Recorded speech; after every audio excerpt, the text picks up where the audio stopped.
Si pueden cortar el micrófono en España, vamos a empezar. Gracias por la espera acá en Bogotá. Ya saben que la logística a veces es muy complicada, pero vamos a empezar.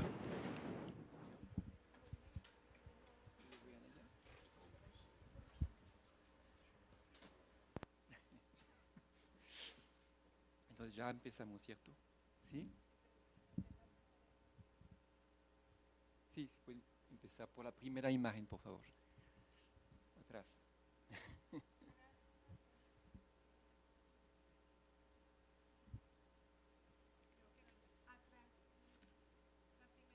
La foto.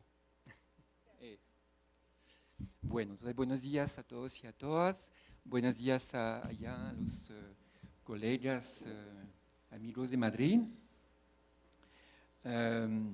Obviamente agradecemos mucho la invitación y mucho como creo que hay un consenso en torno a al papel determinante que tuvo en esto Siriac y su amabilidad y su eficacia muy grande en la comunicación. Antes de empezar, unas pequeñas advertencias.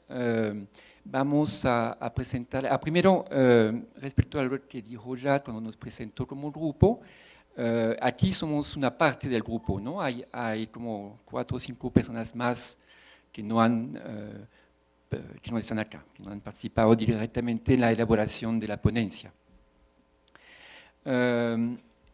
Y por otro lado es un trabajo que hemos terminado hace poco, que vamos a presentarles hoy, una parte de los resultados, y es la primera socialización, digamos, de los resultados. Entonces, quisimos hacer el ejercicio así a 4 voces. Nunca hicimos el intento, vamos a ver cómo funciona, pero la idea era que precisamente sean 4 voces, 4 miradas y 4 personas con sus propias disciplinas e historias que han trabajado conjuntamente. Y también, precisamente por eso, también van a tener probablemente muchas diapositivas muy densas, pues densas, en el sentido muy llenas de texto. Pero bueno, tratamos de ver que eso pueda comunicarse bien. Entonces, pasamos. Nuestro grupo ya tenemos como 15 años trabajando la gran mayoría juntos sobre esos temas de procesos de construcción de territorio. Y lo miramos desde distintas líneas. Hay una línea de temas urbanos, otra de temas, digamos, más de la naturaleza, la cultura de las territorialidades, y una tercera línea en torno a la forma de construcción de la región. Como les decía precisamente anteriormente, es un grupo totalmente pluri e interdisciplinario, y para nosotros es una cosa muy importante, lo reivindicamos, lo buscamos, porque nos parece que no podemos hablar, entender, analizar esos procesos de construcción de territorio sin esta pluri e interdisciplinaridad. Tenemos en común unos ejes principales, precisamente esta preocupación por la confrontación, digamos, entre el nivel de las políticas públicas, papel de los actores públicos, la acción pública, con el nivel de las prácticas, de las representaciones, de los usos que pueden tener los habitantes, los beneficiarios de esas políticas públicas en el territorio. Nosotros no hablamos directamente del conflicto, precisamente el título de la ponencia habla más bien de tensiones, pero obviamente todo eso está allí latente y muy implícito. La siguiente, por favor.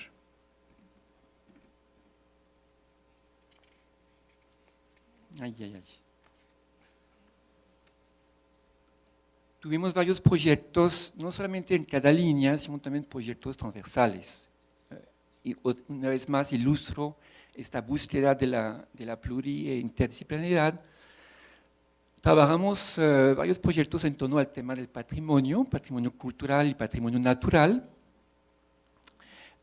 Y actualmente estamos en proyectos en torno al tema del agua. Uno que, pues ahora vamos a hablar de este, y otro que sigue todavía más tiempo para desarrollarlo en torno a la gestión del acceso al agua en las comunidades, en torno sobre todo al trabajo que pueden tener ciertos grupos sociales que manejan acueductos comunitarios. Hoy hablamos del proyecto sobre los páramos, ¿sí? Entonces hay distintos debates allí presentes. El agua, ¿qué es? ¿Sí? Un servicio mercantilizado, un bien común. El papel de todos de los actores que allí intervienen en ese acceso al agua, en su manejo, en su gestión, y también esta preocupación por lo que está pasando con la expansión de la metrópoli que es Bogotá, de esta región urbana que tenemos hoy. Ahí hay un tema importante que es que ahora nos estamos planteando cada vez más dentro del grupo, esta tensión entre ciudad y campo. Vemos que hasta ahora se habla mucho de esto desde la ciudad y quisiéramos también hablarlo desde el campo, ¿sí? Cómo invertir esta mirada sobre esta tensión ciudad-campo. Vamos a pasar por la siguiente.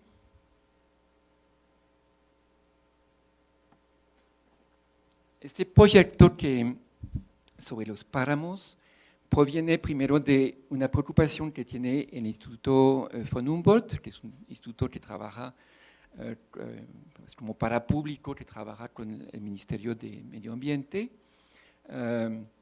por la delimitación de los páramos en todo el país. Colombia tiene muchos páramos y que son cada vez más amenazados, no solamente por el cambio climático, sino también por ciertas prácticas de actores productivos, en especial por la minería, pero no solamente. Hay un proceso ahí que es bastante preocupante. Ese instituto nos pidió a nosotros trabajar sobre dos páramos vecinos de Bogotá, que son Chingaza y Sumapaz. Trabajamos de la manera siguiente, desde la historia ambiental, mirando mucho también esa perspectiva de redes y de relacional, lo que está pasando entre territorios y espacios de uso, sistemas productivos y las redes sociales. Analizamos todas las políticas públicas que están allí en juego, mirando distintas escalas. Bueno, un grupo como de 22 personas, coordinadas por 3, entre estas 3 coordinadoras está aquí Dolly. Organizamos nuestros resultados con esos ejes temáticos: el territorio vivido, el productivo, el productor y regulador del agua, el territorio y el ordenamiento territorial, el territorio como lugar red y el territorio en tensiones. Es este último eje que nos preocupa aquí hoy. Siguiente, por favor. Lo que es interesante es que son dos páramos que están ubicados bastante cerca de Bogotá, y entonces precisamente hay un papel allí muy importante en el abastecimiento en agua de la ciudad. El agua proviene de esos dos páramos, la que se consume aquí en Bogotá y la región. Hay ya unas iniciativas de conservación de esos páramos, pero precisamente hay esas amenazas por ciertas prácticas que pues, cuestionan la conservación y al mismo tiempo esta presión que tenemos por el proceso de metropolización. Son muchos actores en esto involucrados y más todavía, obviamente, si miramos la problemática de la metropolización. Entonces, lo que hemos trabajado mucho es todos esos actores cómo trabajan, interactúan, se enfrentan, hay conflictos o alianzas, cuáles son los intereses de los unos y los otros y qué está pasando, pero también la idea de ver qué espacio de posible gobernanza pueden allí surgir. Siguiente, por favor. Paso la palabra a Dolly en cuanto al aspecto más conceptual. Bueno, un poco lo que queremos compartir con ustedes que están en el tema de la construcción de sus proyectos y el desarrollo de la investigación, es mostrar pues unos elementos de organización de un problema, ¿cierto? Y de cómo se aborda el problema y algunos de los resultados a partir de un enfoque específico. En particular también exponer que este problema se forma a partir de una coyuntura aparente coyuntura, que se muestra por un evento muy especial y es la ola invernal que sufrió Colombia en el año 2010-2011 y que provoca una estrategia gubernamental que crea un fondo de adaptación. Este fondo de adaptación orienta digamos, un presupuesto importante para ver cómo manejar estrategias de conservación de ecosistemas estratégicos reguladores del agua. Entonces, este fondo de adaptación se orienta hacia los páramos y los humedales, los páramos como productores de agua y los humedales como reguladores en las zonas medias y bajas de las cuencas digamos, de los flujos.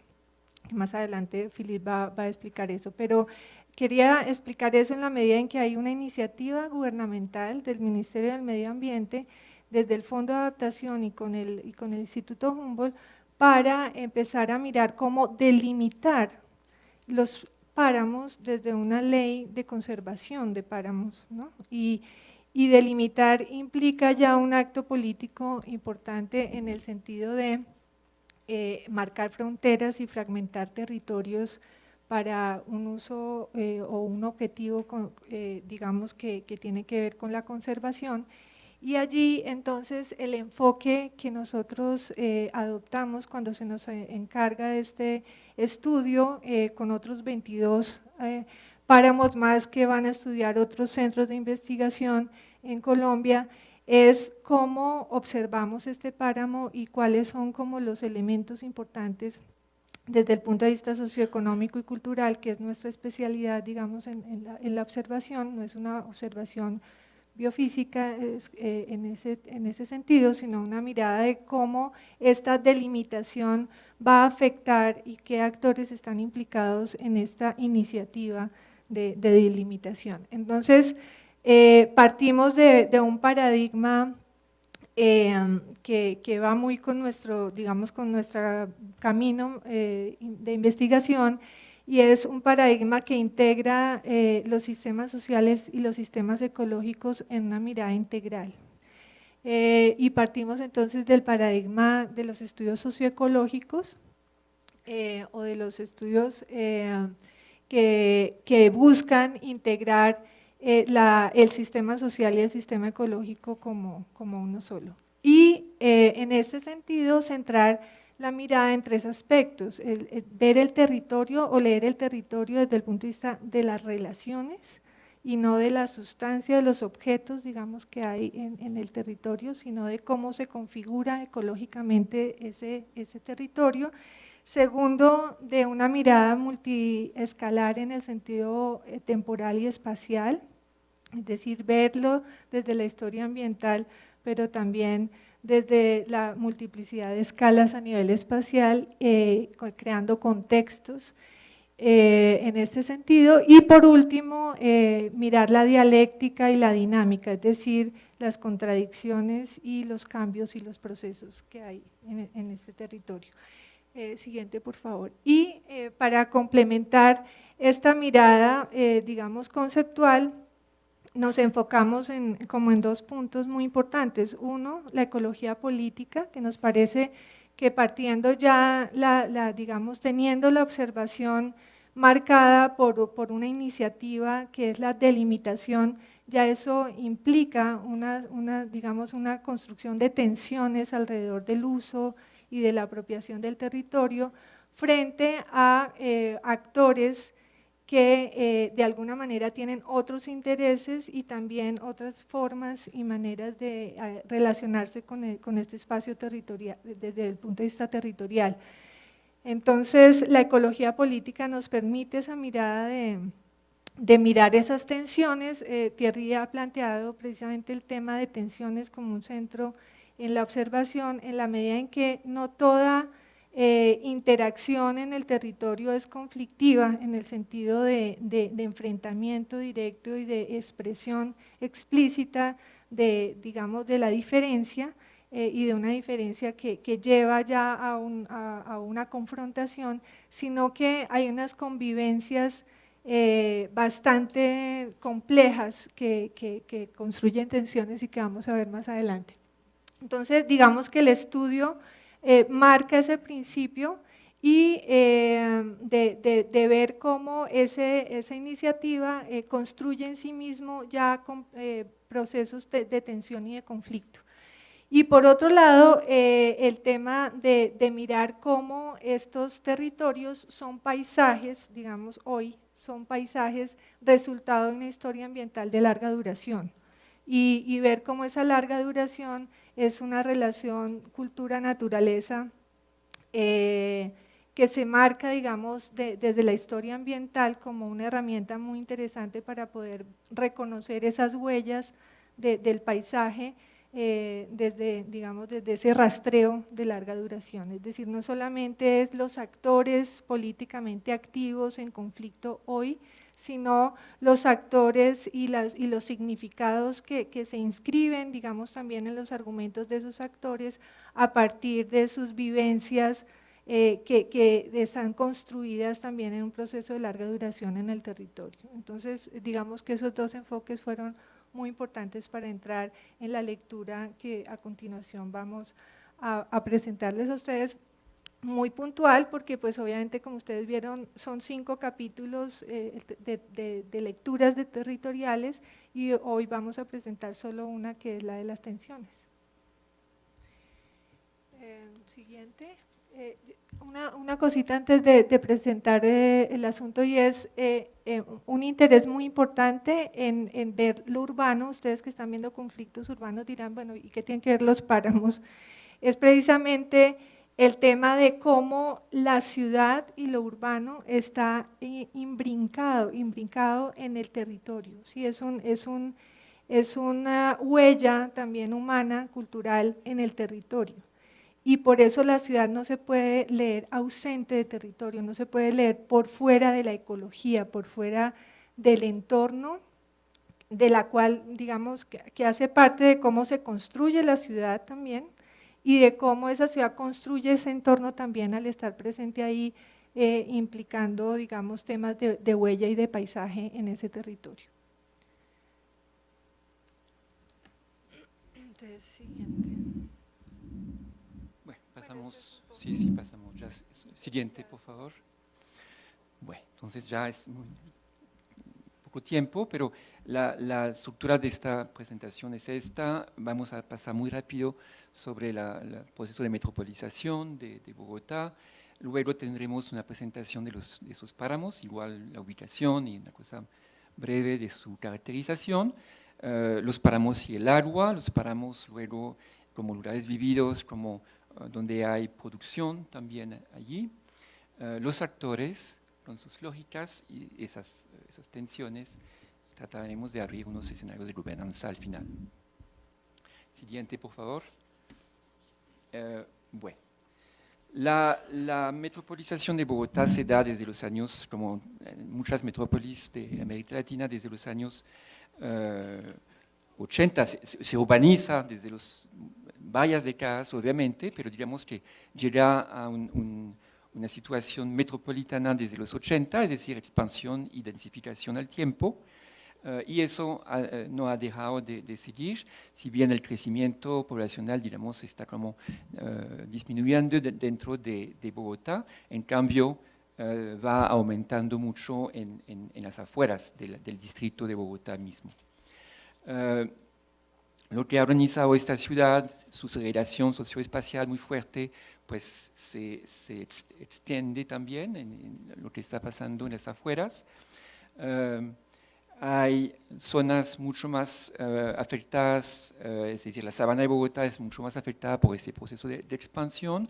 Otras zonas del otro lado de la cordillera lo son menos, aunque vemos también unos municipios que poco a poco se urbanizan bajo esa presión de la metropolización.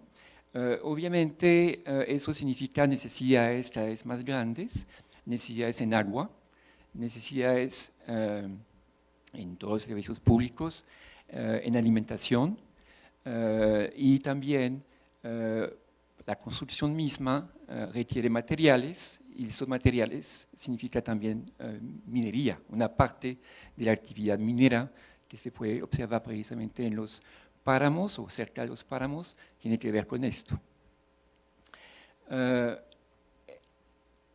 Un tema ahí bien importante que es el conflicto a nivel nacional, el conflicto, que es un conflicto que ha sido principalmente rural, que poco ha afectado o menos ha afectado las ciudades. Sin embargo, aquí en Bogotá tenemos toda una zona que es el Sumapaz, donde se encuentra el páramo de Sumapaz, donde la presencia de la guerrilla y del ejército ha sido siempre grande. La planeación de todo esto pues es difícil, puede haber contradicciones, digamos, entre lo que proponen ciertos o que quieren hacer o que hacen ciertos actores públicos y obviamente los sectores privados, y entre estos están los habitantes. Vamos a pasar por la siguiente. Entonces aquí el distrito tiene 20 localidades. Ahora hablamos de la región, ya no solamente de la metrópoli, con sus 18, 19 municipios vecinos, sino de una región con municipios que son de 4 departamentos vecinos. Pasamos. Hay múltiples figuras de planeación y gestión, desde lo urbano, lo urbanístico más bien, desde el ordenamiento territorial, desde lo ambiental. Todo esto, como decía, a veces no se coordina bien, pero existen muchas normas en todos esos campos. Recientemente se ha tratado de establecer una instancia que maneje la región. Es muy reciente, muy difícil todavía, y también tenemos muchas figuras de participación de la comunidad desde los años 90. Bueno, aquí. Siguiente, por favor. Bueno, vamos a ver rápidamente los complejos en los que trabajamos. Aquí tenemos esencialmente los dos de trabajo, Sumapaz, que está en la parte de abajo, y Chingaza en la parte central. El complejo La Mancha Azul del norte es el páramo de Guerrero, ese lo trabajó la Universidad Nacional. Entonces, como verán, pues hay una diferencia de tamaño muy importante entre Chingaza y Sumapaz. Sumapaz tiene más o menos 3 veces la extensión de Chingaza, y hay una oposición muy marcada entre las vertientes occidentales y las vertientes orientales. En esencia, lo occidental está muy poblado, es más seco y hay muchas más demandas de agua. En cambio, en el lado oriental hay sectores prácticamente despoblados, sin vías de comunicación, es mucho más húmedo y hay mucho menos demandas de agua. Siguiente, por favor. Entonces, dentro de toda esta complejidad que les mencionaba Thierry, pues ahí los dos complejos abarcan municipios distintos, jurisdicciones de las corporaciones autónomas regionales, que son autoridades ambientales, que en el caso colombiano son una mezcla muy peculiar entre cuencas hidrográficas y departamentos. Por ejemplo, en lo que trabajamos, una cuenca hacia el oriente tiene pedazos que dependen de 4 autoridades regionales distintas. Los dos complejos son muy importantes para el abastecimiento de agua para Bogotá. En esencia, hoy en día el acueducto de Bogotá, la mayor parte del agua viene de Chingaza por trasvase. En general, el agua que se capta de Chingaza debería ir a la cuenca del Orinoco y se trae por trasvase hacia Bogotá. La participación de Sumapaz para Bogotá hoy en día es menos importante, pero el primer sistema importante de acueducto a comienzos del siglo XX venía de Sumapaz.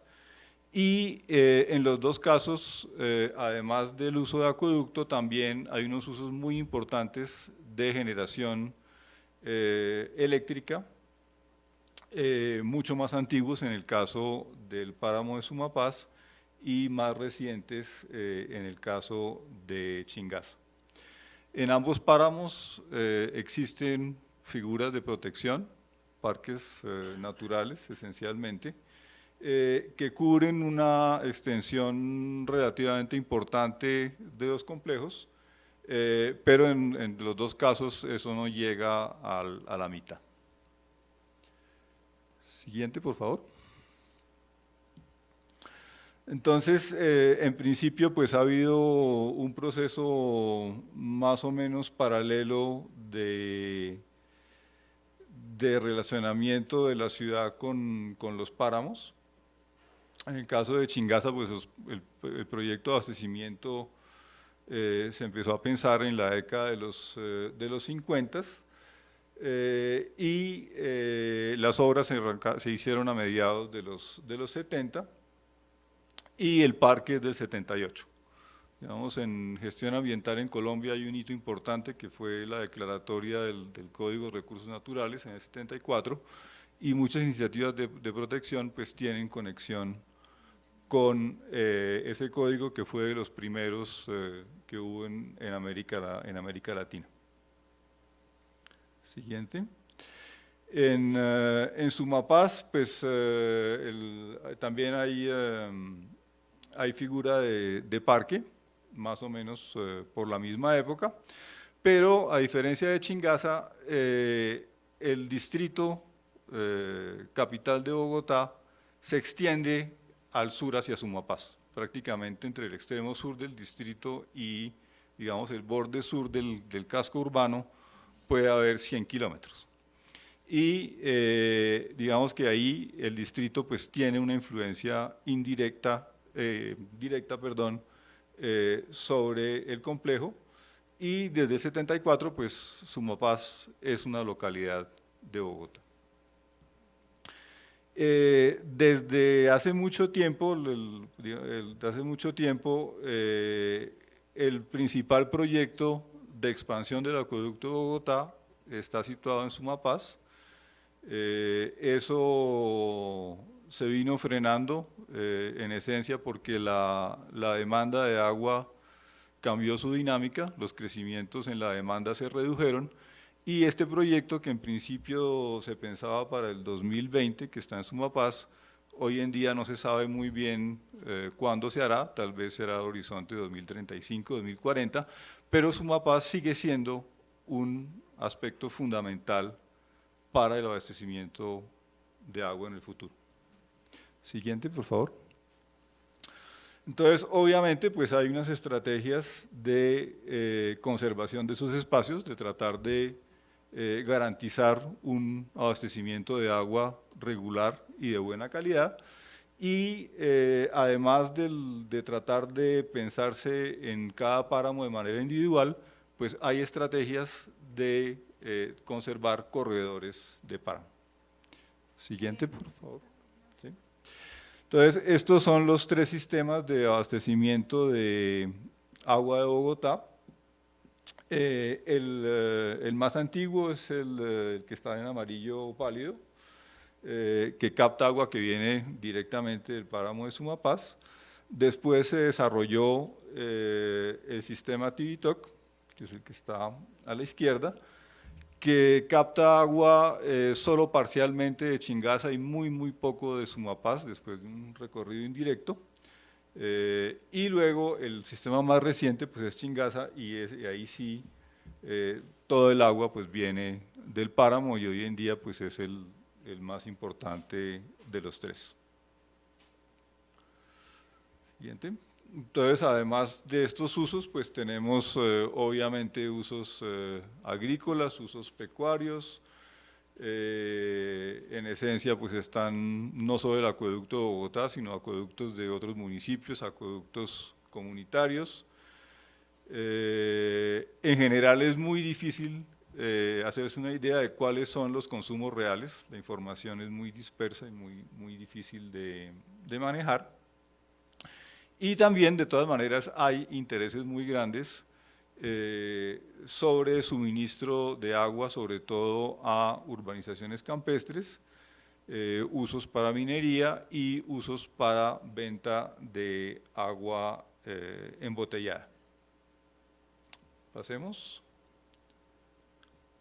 Entonces, en esencia, digamos que el conflicto fundamental es que hay toda una serie de demandas muy fuertes que querrían tener un estado de conservación de las zonas que producen el agua para Bogotá y viene el problema de tratar de restringir todas estas actividades productivas sin ofrecer ninguna alternativa para los productores. Entonces hay todo un discurso de valorar los servicios ecosistémicos, pero en esencia lo que sucede es que hasta ahora lo que se ha dicho es hay que conservar, hay que restringir las actividades productivas, pero no se ofrece ninguna alternativa para los habitantes del páramo.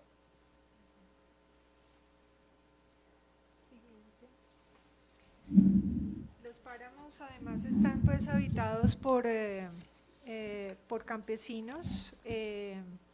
No vamos a abordar este tema porque no tenemos mucho tiempo, pero es importante tener presente que la tenencia y los usos de estos páramos es fundamental para entender la relación campo-ciudad, la relación que hay del urbano con lo rural y las tensiones que ahí se forman, ¿no? Entonces vamos a tener en cuenta que ahí hay agricultores, ganaderos y va a haber minería y usos más contemporáneos, digamos, de minería extractiva y de agroindustria, que son, digamos, procesos mucho más contemporáneos del uso de la tierra en esos sectores y que funcionan más por concesiones y por arrendamientos, o sea que el campesino local tradicional está o expulsándose o arrendando sus tierras para poder sobrevivir a estas nuevas prácticas industriales y mineras.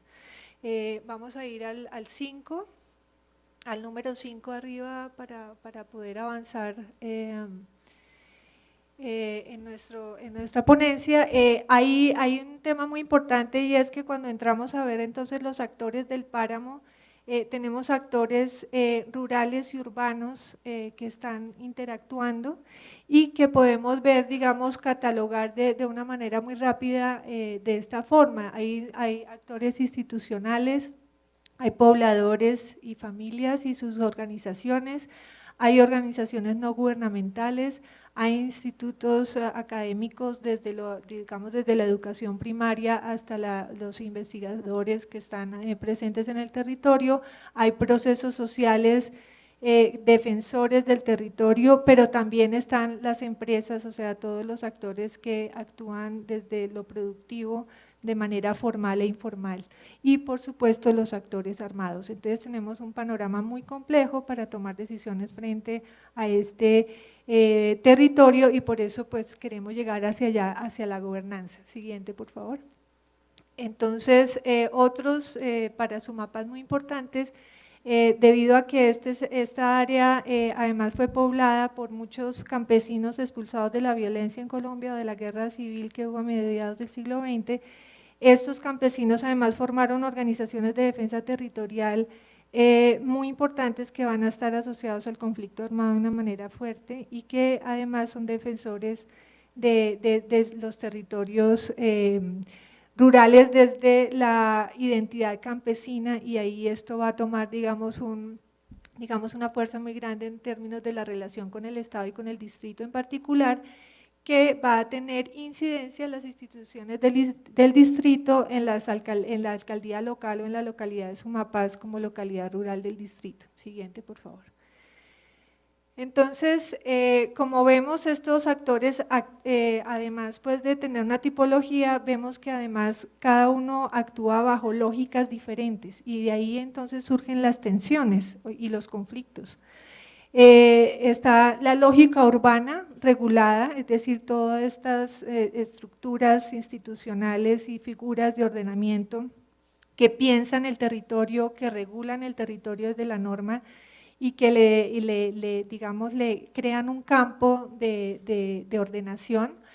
La lógica agroindustrial y extractiva, que muchas veces viene con ese principio exclusivo de ganancia, muchas veces regulado, pero muchas veces también actuando por fuera de algunas lógicas normativas, o asociándose, obligándose más a unas que a otras, porque como vemos hay muchas normas y muchas de ellas entran en contradicción, son usadas por los actores de manera estratégica y de manera diferencial.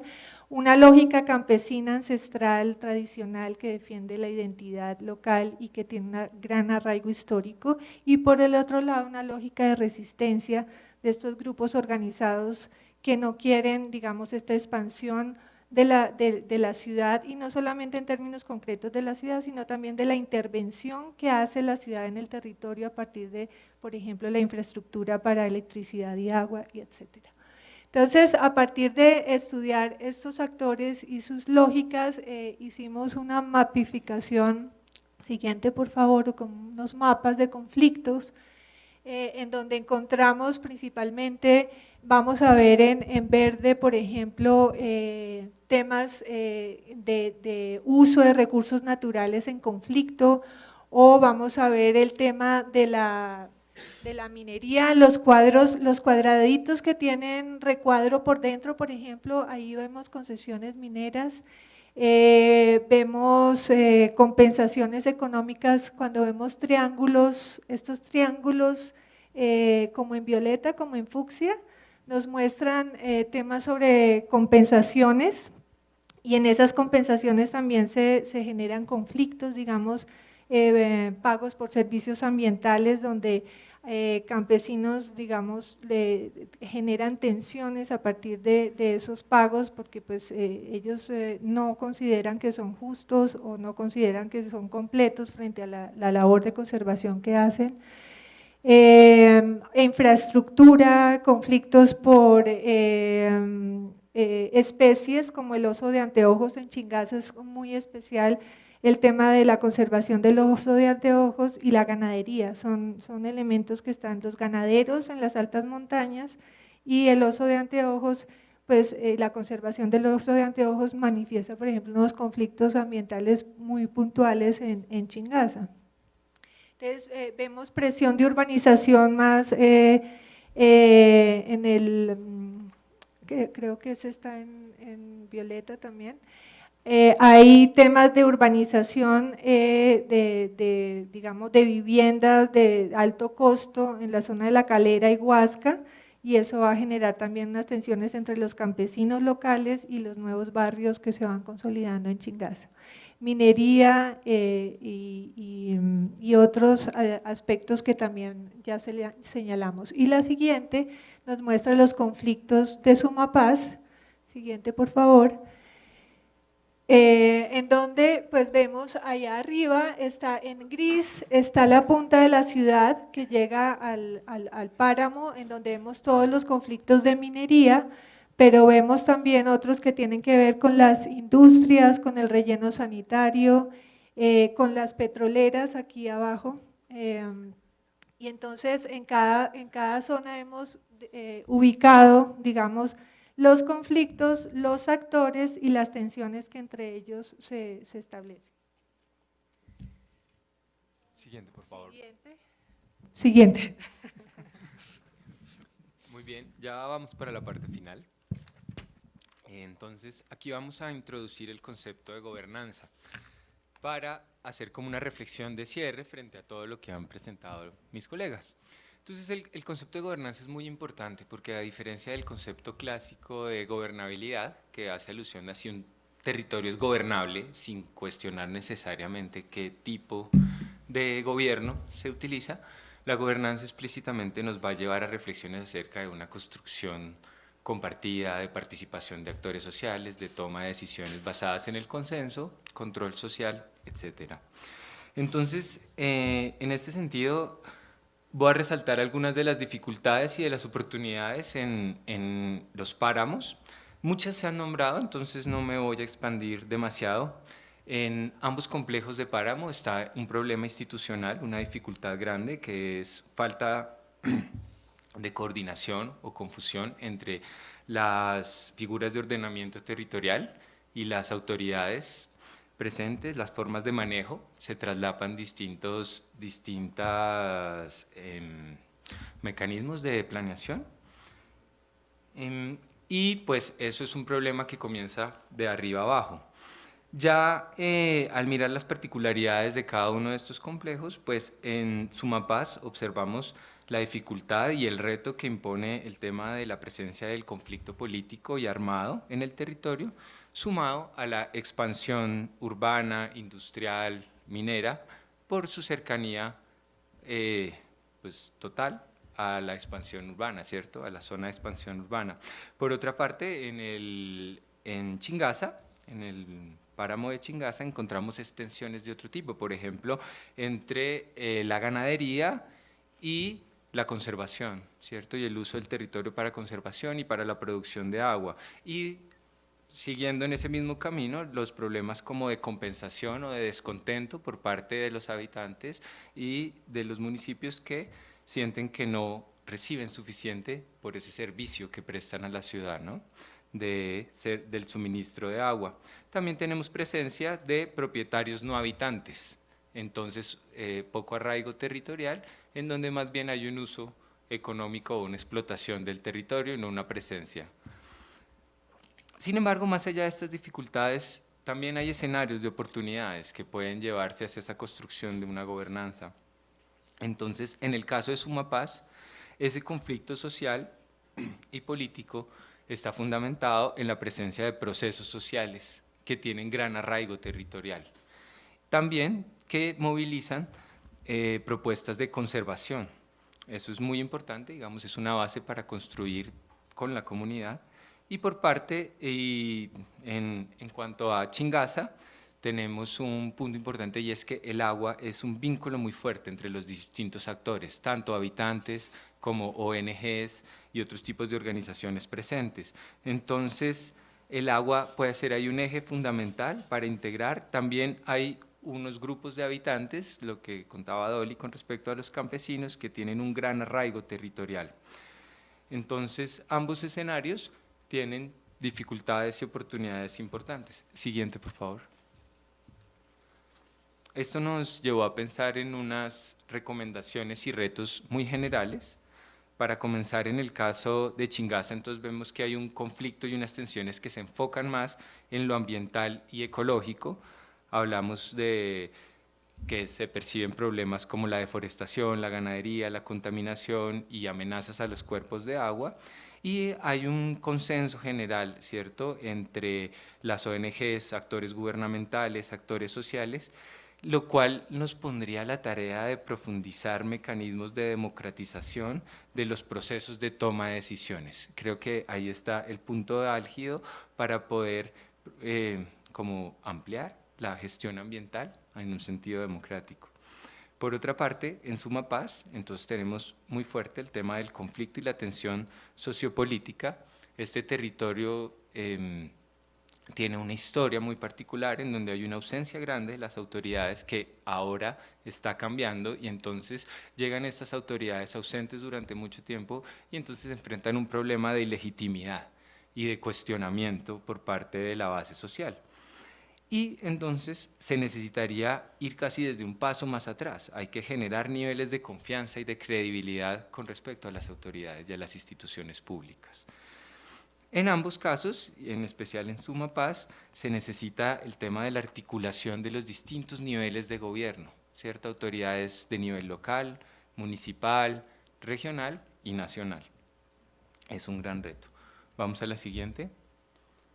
Entonces, se deja planteada pues, una reflexión sobre el concepto de gobernanza territorial que ya va incluso más específico al tema de anclar la gobernanza en los actores arraigados en el territorio, con intereses en el territorio, y la necesidad de vincularlos a los procesos de negociación, de toma de decisiones y de formación de consensos. En ese sentido, en la flecha pueden ver una progresión, digamos, desde un modelo en donde no hay gobernanza y tenemos el modelo clásico de toma de decisiones que viene de arriba hacia abajo, impuestas desde las autoridades, hasta el cuadro verde donde uno podría hablar de una gobernanza plena, actores sociales muy involucrados en el proceso de toma de decisiones, planeación y control social después. Podríamos pensar que el caso de los páramos de Sumapaz y Chingaza se mueve en distintos momentos y en distintos temas entre las tres primeras, ¿cierto? Escenarios donde no hay ninguna gobernanza, se imponen decisiones desde el centro, usualmente desde la ciudad, pensando desde las tensiones urbano-regionales y urbano-rurales. Una gobernanza desvirtuada, que nos recuerda un poco el caso de Sumapaz, en donde puede haber tomas de decisiones, pueden haber algunos procesos participativos, pero finalmente las decisiones pueden estar dominadas y muy influenciadas por actores ajenos al territorio, típicamente actores con gran poder económico, y casos de gobernanza superficial, entonces donde hay un proceso participativo, se toma decisiones, pero al final esas decisiones son mediadas, son matizadas por las autoridades y a veces se desconoce parte de los resultados que se dieron con el proceso participativo. Entonces, pues, siguiente, por favor. Pues, sí, esta es la última. Como conclusiones, pues ya casi todo está dicho. Hay que hacer una reflexión muy importante sobre el borde de la ciudad y su relación urbano-rural o urbano-regional, revisar las modalidades de planeación y gestión del desarrollo territorial. En este proyecto en particular se hizo evidente como una intención institucional de delimitar y conservar los páramos a partir de buscar imponer una línea muy rígida en el territorio, que a medida que fuimos avanzando en la investigación descubrimos que era muy difícil. Muy difícil. Los actores sociales cuestionan esto de forma sistemática y es un tema que ha ganado gran fuerza, que incluso se está cuestionando ahorita. ¿Cómo empezó pensándose esto a producir una línea, un límite muy claro, que ahora ya no se ve tan claro? O sea, hay que pensar en franjas, hay que pensar de una manera más compleja construir este límite, lo cual nos lleva a que esa construcción debería ser colectiva, debería apoyarse en conceptos como el de la gobernanza, pues para poder ganar una legitimidad, una capacidad de gestión efectiva en el territorio que involucre a los actores, pues para que pueda tener una proyección a mediano y largo plazo. Entonces, muchas gracias.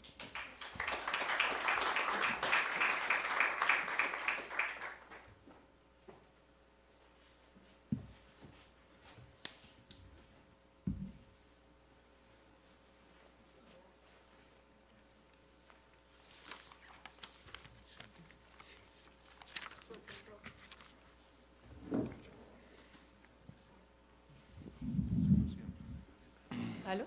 Sí.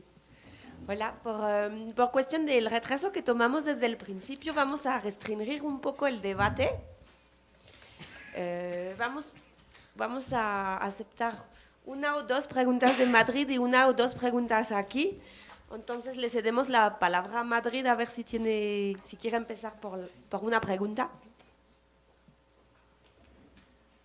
Tanto al doctor Vicente Ugalde, la primera exposición, que no sé si haya escuchado, o la segunda que acabamos de escuchar. No, la exposición del doctor Ugalde no la escuchamos, pero escuchamos muy atentamente la exposición de de los compañeros del externado. Bueno, acá pues acabamos de preguntar si hay algunas preguntas. Por el momento no hay una, pero puedo hacer como un comentario y una pregunta para los compañeros. Bueno, pues digamos como pensando en términos de la discusión que estamos realizando sobre qué es el conflicto urbano, esta exposición justamente es pertinente para pensar algo que hoy hemos debatido en nuestras sesiones aquí en Madrid, y es el que los conflictos urbanos no son necesariamente los conflictos que tienen que ver con la calle, ¿sí? O con la proximidad, o con la sociabilidad urbana. Entonces, en ese sentido, creo que la propuesta, la exposición de Thierry, Dolly, Philippe y Leonardo es muy pertinente en esa perspectiva, digamos, de nuestras discusiones sobre conflicto y ciudad, ¿no? En ese sentido, hace como una extensión de lo que sería la conflictualidad a algo que podríamos llamar como una geopolítica urbana, como ustedes bien lo plantean. Hay un control territorial y social que busca ejercer la ciudad, y eso es pertinente, necesario a la hora de entender la ciudad y pues todo el panorama de conflictos, ¿no? A mí me resulta muy importante o interesante el concepto de espacios de dependencia y espacios de intervención. Creo que de Kevin Cox podría ser una referencia importante para las discusiones que hagamos sobre el futuro, sobre esa relación campo-ciudad, ¿no? Ese concepto de espacio de dependencia, espacio de intervención de Kevin Cox y, digamos, enmarcado en los términos de la geopolítica urbana. Me queda como una pregunta que tiene que ver con los mecanismos de incorporación de las zonas metropolitanas, rurales, de las cuales depende la ciudad, a el espacio de intervención justamente urbano. ¿A qué me refiero? Me refiero a que ustedes nombran como una serie de mecanismos a partir de los cuales y usan una serie de términos a partir de los cuales se hace política sobre los páramos o se problematizan los páramos, como, para usar un término de Foucault. ¿Cómo se problematizan los páramos? ¿Qué términos? No sé si ustedes lo analizaron, esa es la cuestión. ¿Cómo han sido los procesos, los discursos mediante los cuales se ha incorporado el páramo como un problema urbano? Por ejemplo, ustedes hablaron del páramo como un espacio estratégico, o no necesariamente ustedes, hay actores que hablan del páramo como un espacio estratégico, espacio vulnerable, espacio de riesgo, espacio de conservación, espacio pobre, ¿sí? Y una serie de términos que me parece que son pertinentes para pensar esa relación de la incorporación de la zona rural a los espacios de intervención urbana. Y también ustedes lo hablaron o lo mencionaron, que es el referido a la regionalización. Sería muy importante, tal vez no para que lo expongan ahora, pero por lo menos para las discusiones y las síntesis que vayan a hacer los participantes, cómo las intervenciones sobre el espacio de dependencia están basadas justamente en unas representaciones sobre esos espacios que quieren ser controlados, ¿no? Entonces mi pregunta va como en esa perspectiva de cómo ustedes abordaron esa relación entre discursos, regionalización e incorporación, problematización de el agua, los páramos a la política de la ciudad, en este caso Bogotá.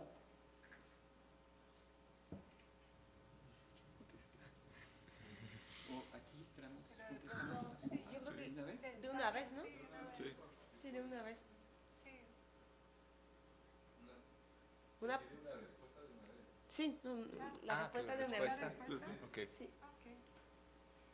Pues, a ver, una de las cosas que intentamos precisamente con esta aproximación es entender que el territorio tiene digamos que la ciudad y lo urbano va expandiéndose y va generando un control sobre el territorio y una intervención en el territorio. Miramos el paisaje, digamos, no como un elemento descriptivo, sino como un elemento de cómo la ciudad avanza digamos, en el territorio y cómo construye digamos, una visión de ese territorio y lo interviene. Entonces yo creo que era muy importante también como imponer esa mirada de cómo lo urbano está en los estudios de naturaleza. Cuando uno va al Instituto Humboldt, pues ellos estudian los ecosistemas, ¿sí? Y los ecosistemas aparentemente pues son unidades estudiables que están separadas de lo humano en muchos sentidos, pero ellos están teniendo ahora como una problematización, como diría Luis en términos de Foucault, del páramo como un socioecosistema. Entonces están intentando, como biólogos que son la mayoría de todos ellos, de romper como esa dicotomía naturaleza-cultura e intentar ver una mirada de estos ecosistemas desde esta perspectiva. Sin embargo, el socioecosistema todavía es algo por explorar como concepto. Digamos que cuando se mira desde las ciencias de la gestión ambiental, de donde nace el Management of Natural Resources, ¿no? Que es un poco como el punto de partida donde surge este concepto, vemos que es un concepto que desde el punto de vista social y cultural pues está todavía muy pobre, porque está visto desde cómo gestionar los recursos naturales, ¿sí? Entonces lo social todavía es marginal, como una comprensión marginal, digamos, dentro de este concepto del socioecosistema. Y lo que nosotros intentamos fue nutrir esa noción socioecosistémica con la ecología política y con la historia ambiental, que nos parece que son dos recursos de frontera, digamos, epistemológica, que entre la historia natural y la historia cultural, por ejemplo, o entre los actores y la ecología, que la ecología política permite mirar y que de alguna manera empieza a problematizar el páramo como territorio y como territorio que está incluido en otros territorios. Entonces empieza también a emerger la noción de territorialidades en conflicto, y yo creo que pues es un camino de exploración para entender desde esa intención de ruptura entre digamos, de ruptura epistemológica de esos campos tan separados tradicionales de la planeación urbana y la planeación rural, por ejemplo, que son constructos completamente establecidos desde la visión clásica, positivista, de ver cómo más bien el territorio son flujos, son dinámicas, son interacciones, hay una ecología, digamos, también en las relaciones políticas ahí también, que tienen que ver con el control y con la intervención, pero también yo diría con la resistencia. También están esos territorios de resistencia, territorios que proponen, digamos, otras cosas desde las lógicas de otros actores, ¿no? Cuando uno ve el actor de Sumapaz, ve que hay unas propuestas y unas definiciones de territorio, una mirada de la ciudad también muy distinta a el actor en La Calera o en Fomeque, que tiene otras problemáticas, digamos, y otras interacciones con la institucionalidad muy distintas, ¿no? Como decía Leonardo, hay temas digamos, de convivencia institucional digamos, con crítica en el lado de Chingaza, pero hay una aceptación, de alguna manera se reconocen las instituciones, hay un trabajo con ONGs, y hay discrepancias, digamos, e inconformidad. Pero en la zona de Sumapaz lo que vemos son propuestas de construcción territorial diametralmente distintas de la lógica urbana, de la lógica mercantilista, que buscan más una mirada de territorios colectivos, de territorios identitarios, de una formación social con unos principios, digamos, no mercantilistas, en fin, o sea, como que hay una lógica distinta y unas propuestas de gestión territorial también distintas. Bueno, vamos a pasar las palabras a la asistencia de Bogotá, a ver si tienen preguntas. Solo para decir, como hemos tomado el retraso que hay el programa de la tarde, no podemos atardar. Yo lo que propongo es una pregunta. Tendremos tiempo de debate mañana, pero no podemos, lo siento, debatir tanto ahorita, al menos que cortamos el break. Vamos a aceptar 2 preguntas.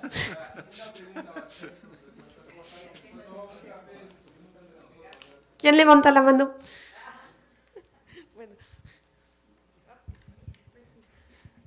Muchas gracias y disculpen.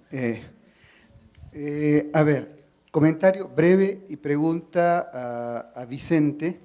Me ha parecido motivadora, ayuda a pensar su presentación y también motivadora para la discusión.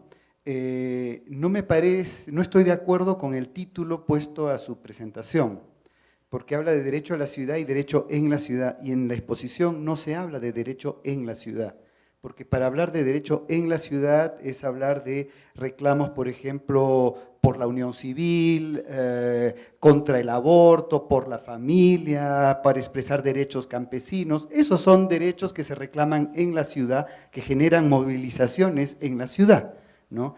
El hablar de derecho a la ciudad implica el tema de lo referido justamente al concepto ciudad, que tiene que ser clave. Tal vez eso puede explicarse mejor en la entrada.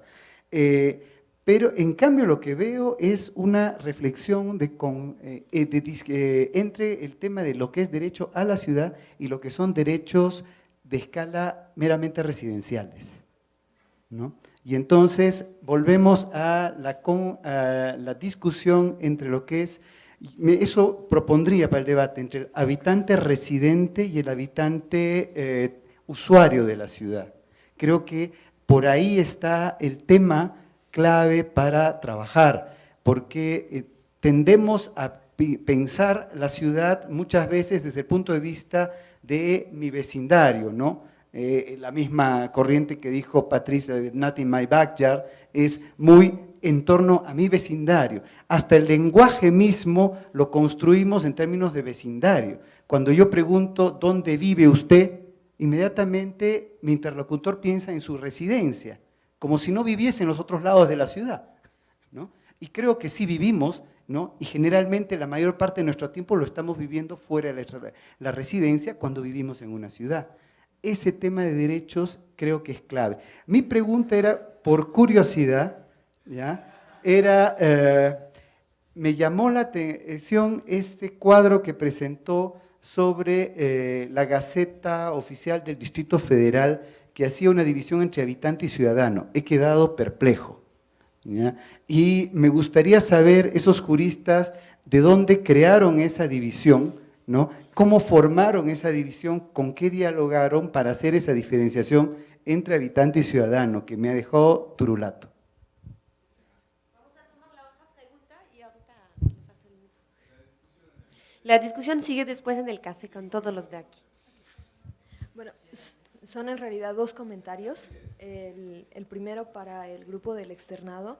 Me parece brillante que estén tomando la teoría del actor red para analizar este tipo de problemática, sobre todo el dejar la noción de territorio o de espacio solamente como contenedor y verlo como un actor y como una forma de creación de cultura, que no me ha dejado, eso no se me ha hecho muy claro cómo se han aproximado a la parte cultural en el estudio. Es el primer comentario. Y el segundo comentario al doctor Ugalde, que también me parece muy buena la propuesta de analizar estas tensiones que en el fondo puede ser la Ciudad de México, puede ser la ciudad de La Paz, puede ser la ciudad de Bogotá, con el Transmilenio, con el teleférico ahora en La Paz, que crea estas tensiones entre la noción de movilidad y la noción de residencia, y que ahí también, según lo que entendí, también se está hablando entre la tensión entre los derechos de segunda y tercera generación, que los derechos de la segunda generación, los usuarios de estos medios de transporte o de estas nuevas vías pueden decir que su derecho a movilizarse, un derecho a la ciudad, a tener una mejor calidad de vida, a poder aproximarse a sus fuentes de trabajo, pero que también los residentes pueden aplicar los derechos de la tercera generación y decir que tienen derecho a vivir en paz y en un medio ambiente medianamente salubre o bueno, tranquilo. Entonces, eso, quería poner los dos puntos y sí, o sea, que me parece muy importante también partir dentro de los análisis dentro de las ciudades en cómo se aplican estas nuevas tecnologías, estos nuevos medios de transporte, y también verlo en un proceso histórico, que eso sí me faltó en el análisis, porque en general la historia de las ciudades, no solamente en América Latina, sino en todo el mundo, ha sido eso de que las ciudades crecen, al crecer e ingresan nuevas tecnologías o se abren nuevas vías, siempre han existido estas tensiones que ahora se pueden judicializar o se pueden aplicar por medio de la democracia en formas de representación callejera, pero que esas tensiones siempre han estado. Pasamos el micro para la respuesta. Bueno, pues muchas gracias por las dos preguntas y las sugerencias.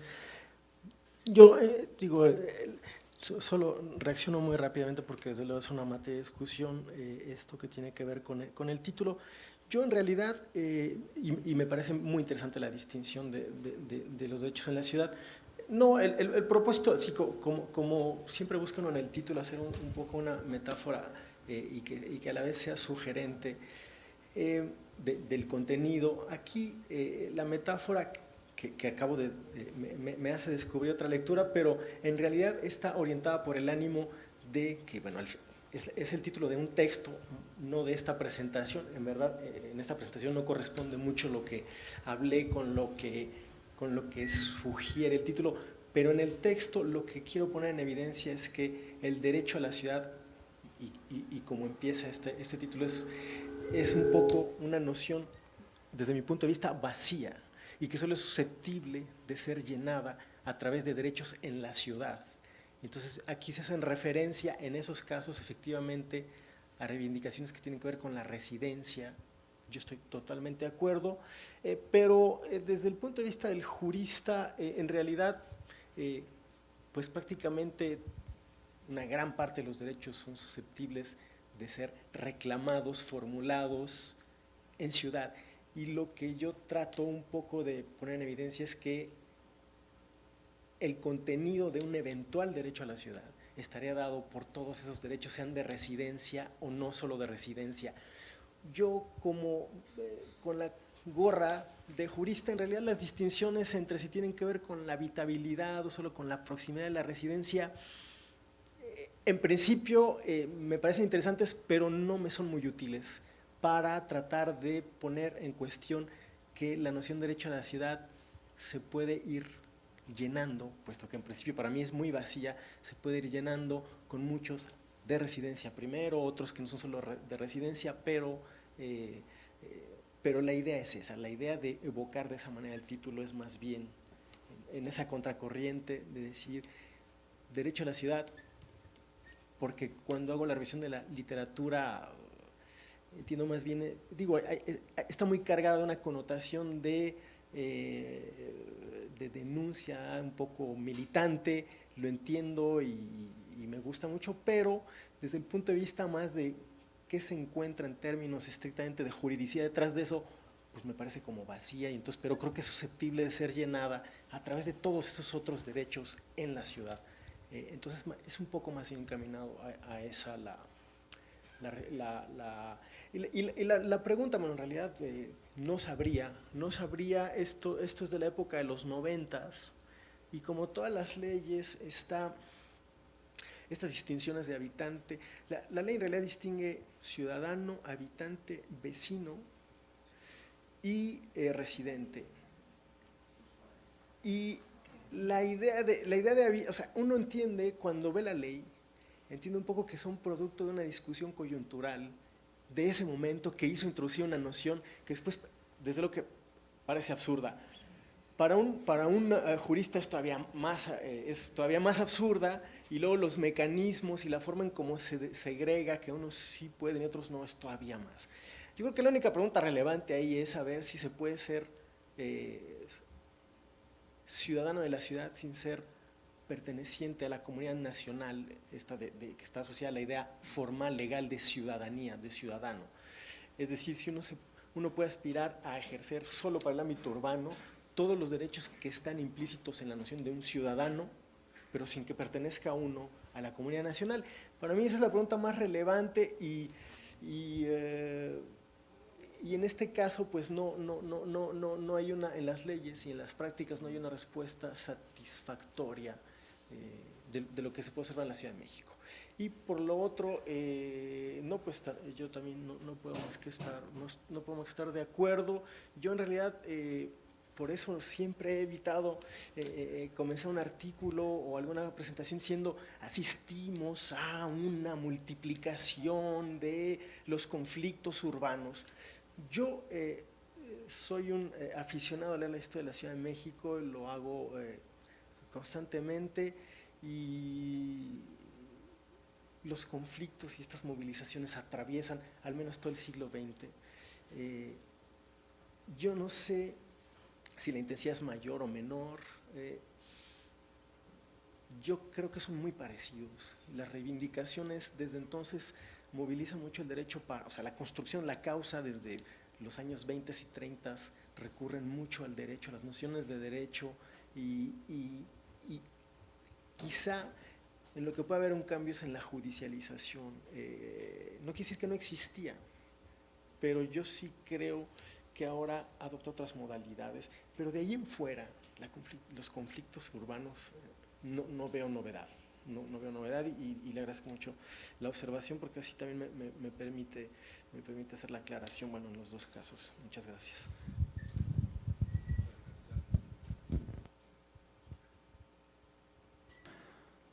Bueno, muchas gracias a todos. Creo que ahora vamos a tener una pausita acá en Bogotá y en Madrid. 10 minutitos, tienen un café en la terraza, pueden seguir hablando entre ellos, pero tenemos que adelantarse un poco porque estamos un poco retrasados sobre el horario. Solo, disculpa.